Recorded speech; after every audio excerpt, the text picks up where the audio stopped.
Welcome guys to another Dr. Hades video, and today we're gonna talk about Teamfight Tactics patch 10.20 notes. It's so bright, it's hard to breathe, but that's alright. Hush.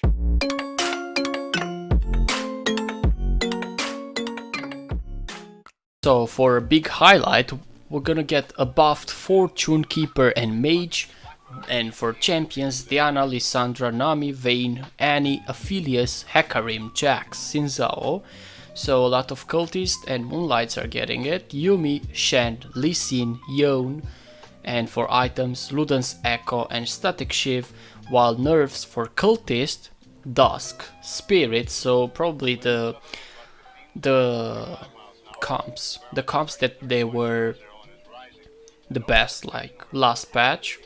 Riven, Set and Sunfire Cape gets nerfed and adjusted Veigar. So let's see in details what is going on. So for systems and UE, the combat recap panel has new capabilities. It will now display total damage, blocked, shields and healing from your team.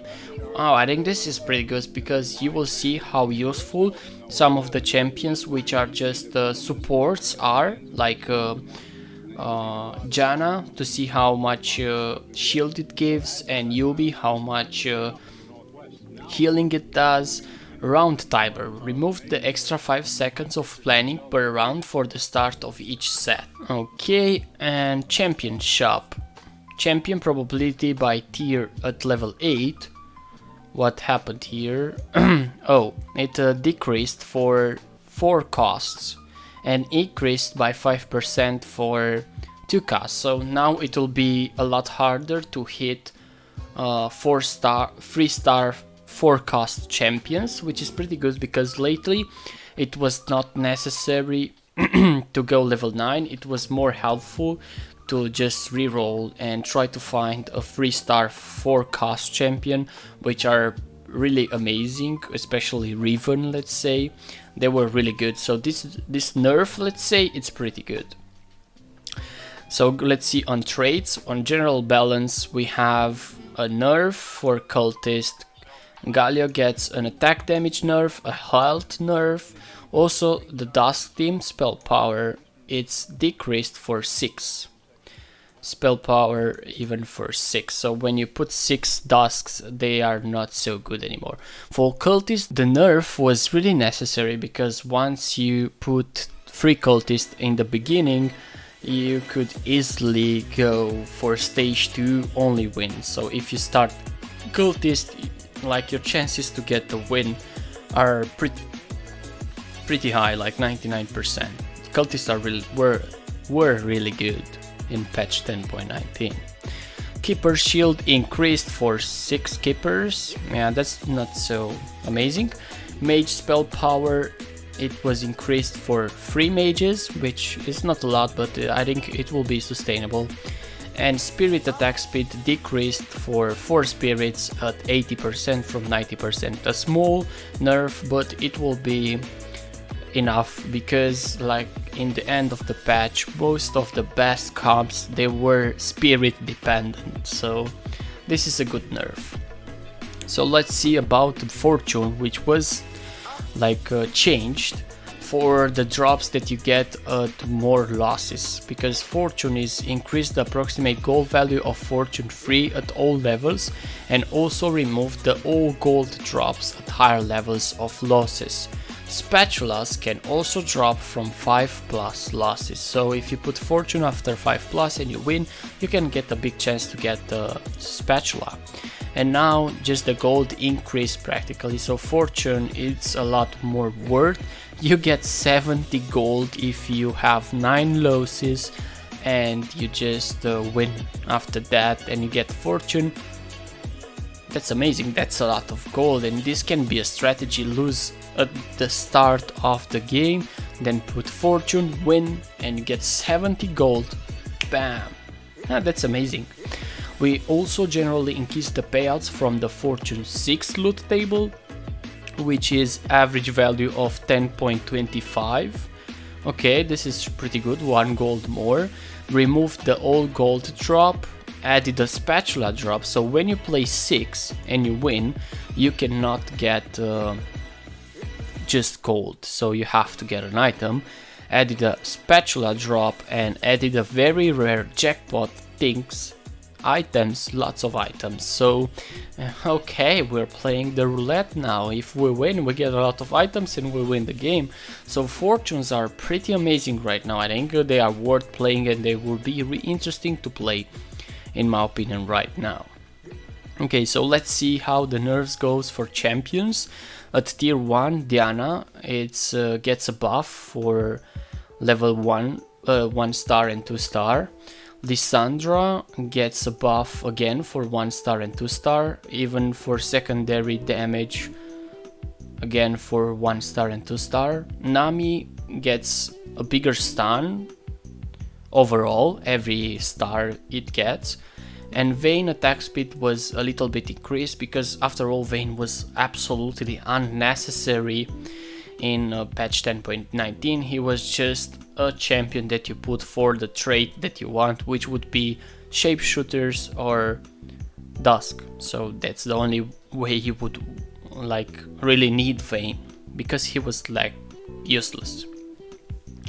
Going to tier 2, any burst shield damage increased at 1 star and 2 star. Of course the burst shield for it's the same for the shield, which is at 1 star and 2 star. I think they buffed it just in order to get a better or more players playing mages, because mages are practically the one that were not played at all in last patch, so this is their way to say play mages. Okay, Avilius also gets a buff for 1 star and 2 stars, so after all, in my opinion, Moonlight were not doing really bad last patch. They were pretty good, but right now I think they are amazing, so they should be playable and they should be viable. They should be good.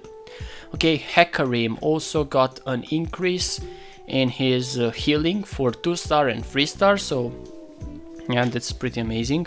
And attack speed also increased for Jax, and the total and starting mana, now it's a lot easier for Jax to cast his ultimate, because sometimes, you know, he needs 2 or 3 seconds to cast it, so sometimes he dies before he casts it, so practically he becomes useless.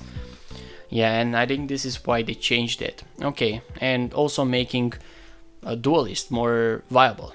Okay, tier 3 we get the Jinx spell is now an actual spell instead of an auto attack override. Okay, I don't understand, so now I think maybe the ultimate, it will not bounce from champion to champion. Oh, it will cast as a spell when you play Rageblade. I think that's the way it's, if you play Rageblade and also, how it's called, the Shojin Spear. Yeah, if you play Shojin with Rageblade, now it will not count as an attack, auto attack, so it will take one more auto attack to ulti again. That's the thing. Okay, this is why they did it. Okay, this is pretty good, because Shapeshooter were pretty good. Sharpshooters, not Shapeshooters, sorry. Okay, Xin Zhao total mana to 30, but Xin Zhao spell now probably throws through the basic attack system. He no longer heals from Hack Stack Gunblade, but instead benefits from Bloodthirstle. Additionally, his spell cast will count as a single attack for Static Shiv and Rageblade. Oh, okay, so practically he will ult more, but he will be like not that good with items. So I think Xin Zhao from now on will be just another champion. I don't think he can be a carrier from now on. Or maybe with the Bloodthirster, but I don't think so. Okay, Yuumi healing was increased at 3 star, and also attack speed increased for 3 star. I don't know why they did it, but probably because they nerfed spirits, so they have to buff a little bit Yuumi for that, maybe. So Veigar now targets lowest current health instead of lowest percent health. Oh, this is really good, because it will be a lot easier for him to stack. And also the damage is increased, or no, it's decreased. So ultimate, it's decreased for 3 star Veigar. So it was so easy to 3 star him, I think, especially when you have chosen Veigar. Veigar Dark Blossom spell power gain on kill 1 to 5, now you get 1 to 4, so yeah. So it doesn't stack so good at 3 star, but it's the same before that. For tier 4 we get a Riven nerf, I think, yeah. She is nerfed at the 3 star, so 3 starring Riven is not that great. Of course it will be good, but not as great as it was last patch. Again, Shen armor was increased, I think because of the taunt he should get more armor. Also he will cast a lot more faster and a lot more often, and the taunt gets up to 8 seconds now if you 3 star Shen. So Shen is pretty good. Mystic I think will be a really good trait to play in this patch. So let's go to Lee Sin, which total mana was decreased to 40, so he will cast a lot more. And Set's starting total mana was increased. Practically he needs now 105 in order to cast first, and before was just 75, so it's a big chance that he will never cast before going to do push-ups, which is not that great. Practically he will become a little bit more unuseful. Okay, Yon total mana decreased to 80, which is pretty good because Yon was not that played this season, so this is a good one. And also Zilean can no longer cast his ultimate on himself, so he may still cast on other Zileans. So now it will not be a never-ending GAs, so I think it's better like this, because putting a 2-star Zilean, it's a big chance that he will ultimate himself too, so you will get another ulti from him after that, which is pretty OP, and it was OP. I remember like even yesterday when I was playing, he was really good. Putting Zilean in any comp was amazing. So let's go to items. Luden's echo damage increased by 20, static shift damage increased by 5, static shift bonus damage increased by 5, and Sunfire Cane burn damage cadence from 1 to 2 seconds. So this is a big nerf in my opinion. It will take more seconds to do things, and it will be a lot harder for him to be good. So let's see the bugs that they fixed. A Furious turrets will now die exactly when he dies instead of lingering for up to 0.24 seconds. Okay, I don't know if this is very useful. Set will no longer casually walk back onto the stage only to disappear when knocked out by Lee Sin. Never saw that. Yon can now probably cast Unforgiven while disarmed. Okay, this is really good because this happened to me so many times. Thresh, Warwick and Shizawa click boxes have been extending vertically to better represent the size of the units. Okay, Nami's CC can no longer be overridden by other knock-up effects like Lulu. Okay, Vi can now cast her spell at long range than when equipped with Rapid Fire Cannon. Okay, I did this once because I wanted to give Vi, and I was like, oh my god, I just destroyed Vi. She's not useful at all with Rapid Fire Cannon. This is really good. Azir soldiers no longer have 5 attack speed, which could cause units to target them with their spells. Why would you have 5 attack speed on the soldiers? Because they don't attack. I don't know why they put it there. Lee Sin will no longer knock out units who are immune to CC. Okay, which is really nice. Okay, that's it guys. I hope you enjoyed this video. Let me know in the comment section which nerf or buff you think is the most useful in this patch and what you will play this patch. I'm really curious. So for me, I will definitely play Fortune this patch because it's very interesting and I want to try how viable they are. Okay, do not forget, if you enjoyed the video, smash that like button, subscribe to the channel, and when we get to 1000 subscribers, we start a giveaway. So see you then, bye bye.